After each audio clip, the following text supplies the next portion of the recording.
kind of, inaction equals to removing anxiety. That is not really a good thing to put the body in the lethargic mood in order to get rid of some problem or thinking that would actually solve it. It's not very good. You have to just go to the prophet of God in order to get that solved. And that solution really is, we have spoken about that many times, by dealing with reality, understanding the truth, kind of a transmission oil. You put new stuff in your system, in your memory, in your character, you torques out the bad stuff to go out. I remember as a kid, 10 years, maybe 12 years, I don't know. I must have been watching some movies, vampire movies or something. In the night I would be afraid sometimes of the darkness. Clearly it's the lack of understanding and lack of knowledge makes the person to be afraid of. And I remember when I became Baha'i and I just saw the essence of reality, what the truth is, then I knew the darkness is not the cause of fear. Vampire doesn't exist, but the cruel people, they exist. They are the one that they cut you into pieces, and they did that to the Baha'is in Iran. Now I knew whom really I have to be afraid of, and that actually removed my fear, because before I didn't know what am I afraid of imaginary things, the thing that's not real. So naturally you can't fix that kind of fear because the guy is afraid of some comical characters, and that thing doesn't exist. So how can I fix that kind of a fear? But if you're afraid of something real, a person, snake, lion, something, disease, then we can go in a world of reality to see it, meet it, and study it, and find out that they deal with the fear. So essentially, fear of unknown is bad. To be afraid of something that you know of, if you shouldn't be afraid, then by studying it, by investigating it, by consulting with others, you would overcome those fears. And fear can be great if you're afraid of doing bad. And this bad fear becomes a negative things, a negative quality in you. If you're afraid of doing the right things because the personal harm that comes to you. So, Baha'u'llah says that the heart of a man that is afraid will never understand love. You cannot fall in love, and you cannot understand love if you're afraid of. It's a very amazing statement. It needs a lot of thinking on this. That's another diagnostic of Baha'u'llah regarding the personal problems of people. Let me talk a little bit about the pain as well. It kind of comes with the topic, because pain makes a lot of us to be afraid of. Pain, in my opinion, is the part of the fabric of life. Without pain, things does not get accomplished. Women go through the pain of pregnancy in order to bring a new child. We as the children, we grow through the growing pain sometimes. I used to have pain always in my ankle. So pains are two types. One is you caused it, when you are the culprit yourself. You did a mistake, you're getting punished for it. That pain is not very good, because it's the pain of punishment, and you're always sad about it. But there are other pains, like pain of pregnancy and giving birth. That pain you're inflicted with it. You haven't caused that pain. That kind of a pain is not bad at all. It's a part of the life. You have to grow out to become more powerful in order to overcome that pain.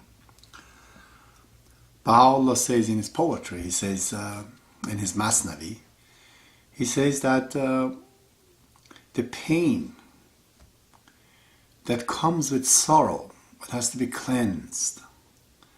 He asks God to cleanse these pains contaminated with sorrows. Because sometimes you go for the pain and sometimes pain chases you. Example, Nelson Mandela knows that if he in the court says these things, that he's going to get arrested for his action. But he goes for it. He accepts the pain to be in jail for 17 years, I suppose, because he wants to defend the truth. Baha'u'llah accepts the pain, the consequence, because the entire mankind is involved and he has to teach. His teaching cannot be stopped by those who don't like it. So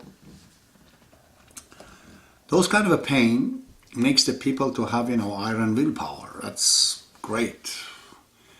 It's just like the big weights that, when a sportman takes it in a big halter on the top of his head. For him, it's just a sport. But if I take that, weight, probably I get crashed under it.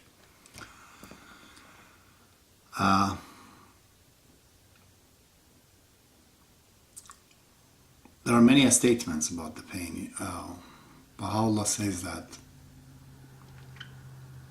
love comes with pain.